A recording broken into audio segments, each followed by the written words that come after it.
देखिए, भारत देश को आजाद हुए 75 साल हो गए। 75 साल के इतिहास में एक बार भी ऐसा नहीं हुआ कि दिल्ली सरकार के बजट को पेश करने से केंद्र सरकार ने रोक दिया हो। आज भारत देश की जो राजनीति है, जो सियासत है, वो इतनी खराब हो गई है क्या कि आज एक लोकतांत्रिक ढंग से चुनी हुई सरकार, प्रचंड बहुमत की सरकार, वो सरकार जो 3 बार लगातार दिल्ली की जनता का प्यार और जनादेश पाकर एक मजबूत सरकार चला रही है, आज उसके हाथ बांधे जाएंगे, उसके पांव बांधे जाएंगे। और लोकतांत्रिक ढंग से चुनी हुई सरकार अगर सदन में अपना बजट नहीं पेश कर सकती तो क्या काम कर सकती है? अगर बजट पेश नहीं होगा तो जितने भी दिल्ली सरकार के स्कूल में पढ़ा रहे अध्यापक हैं, उनकी सैलरी कहां से जाएगी? मोहल्ला क्लिनिक के डॉक्टरों के पैसे कहां से जाएंगे? दवाइयों के पैसे कहां से आएंगे? अस्पताल में खर्च कैसे होगा? फ्लाईओवर कैसे बनेंगे? दिल्ली की सड़कें कैसे बनेंगी?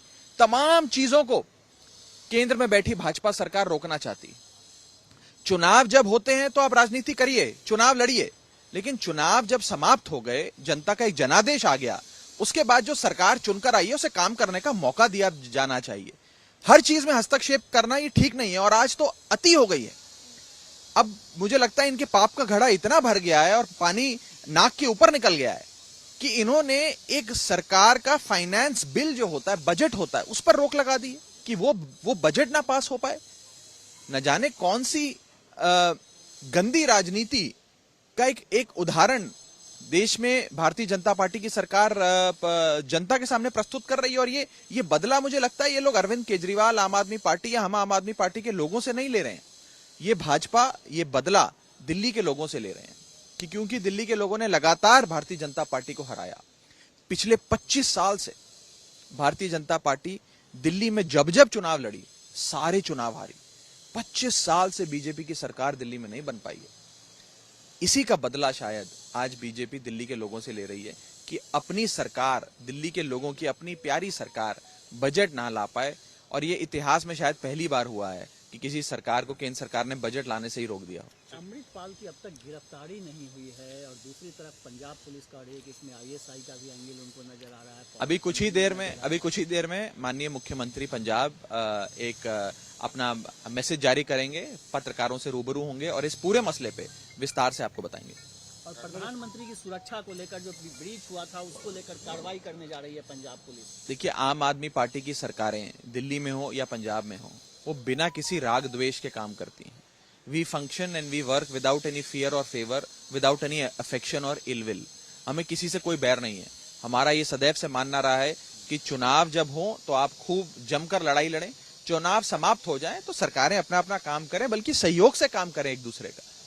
इसीलिए अगर प्रधानमंत्री जी की सुरक्षा में कोई चूक हुई तो पंजाब सरकार पूरी मुस्तैदी से उस पर कार्रवाई भी करेगी। हमारे मन में कोई राग द्वेष नहीं, हमारा कोई दुश्मन नहीं है, लेकिन ये दुश्मनी जो है ये बीजेपी के मन में ये बैर का भाव है, जिसके चलते आज अरविंद केजरीवाल जी की सरकार को पैरालाइज करने की कोशिश करी जा रही है। लोकतांत्रिक ढंग से चुनी हुई सरकार अपना बजट ना ला पाए उसकी कोशिश करी जा रही है। और ये किसी साधारण सरकार के साथ ऐसा नहीं कर रही बीजेपी।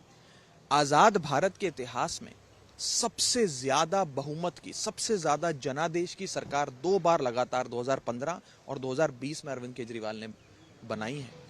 ये सरकार लोगों के प्यार, विश्वास और उनकी वोट की ताकत से बनती है। आज उस सरकार को कुछ चुनिंदा अफसर और कुछ नेता केंद्र सरकार में बैठकर रोकना चाहते हैं, पैरालाइज करना चाहते हैं। मैं पूछना चाहता हूं किसके इशारे पे हो रहा है? क्या प्रधानमंत्री जी या गृह मंत्री जी इस चीज में हस्तक्षेप कर दिल्ली सरकार को पैरालाइज करना चाहते हैं, सरकार को ठप करना चाहते हैं? क्यों करना चाहते हैं? किससे बदला ले रहे हैं? ये बदला आम आदमी पार्टी से तो है नहीं। अगर दिल्ली का बजट पास होगा तो अरविंद केजरीवाल जी के निजी परिवार को या राघव चड्ढा के निजी परिवार को तो फायदा पहुंचेगा नहीं, दिल्ली की 2 करोड़ जनता को जरूर फायदा। नमस्कार, मैं हूं मानक गुप्ता।